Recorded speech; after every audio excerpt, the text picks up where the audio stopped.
Well, hi, so this is the resource that we're using to follow up from our weekend message as we continue this series in Ephesians.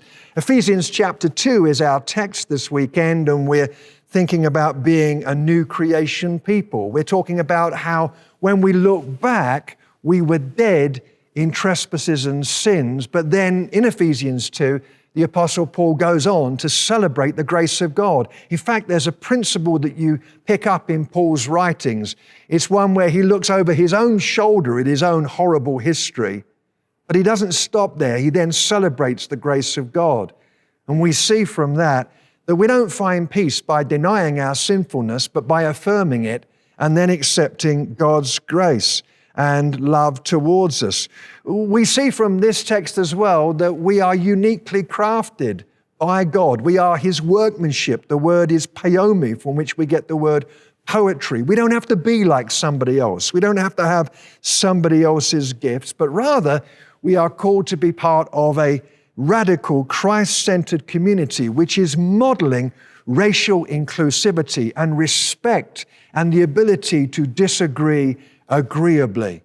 We also saw that we're part of a temple that God is building, not a building of bricks, but a building of humanity. We saw and we see that Jesus prophesied that the temple in Jerusalem, the second temple, Herod's temple, he said that's coming down. And it was some years later, it was actually 37 years after he prophesied that the temple was completely destroyed by the Romans. And Paul wrote these words in the interim period. Paul is saying, even before that Jerusalem temple came down, 7 years before, in fact, Paul is saying, we are now being built as a temple for the presence of God. We see there the value, the privilege of being part of what God is building. So a few questions for us to think about. First of all, is it possible, or where are there situations in our lives where we need to own up to the fact we have messed up? We've been denying it. We've been saying it doesn't matter. We've been saying everyone does it, so is it really important? Is there a situation in your life, in mine, where we need to say this is wrong, but then go on from that and accept the grace of God?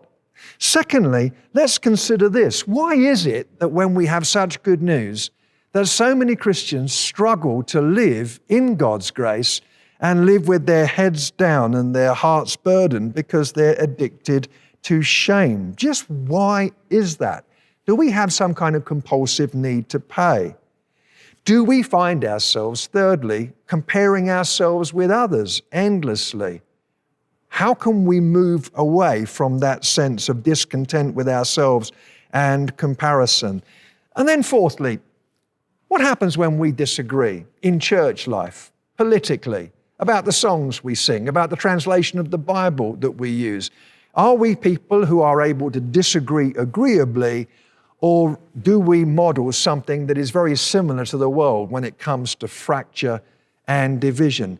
And what principles could we find that can help us to disagree in an agreeable way?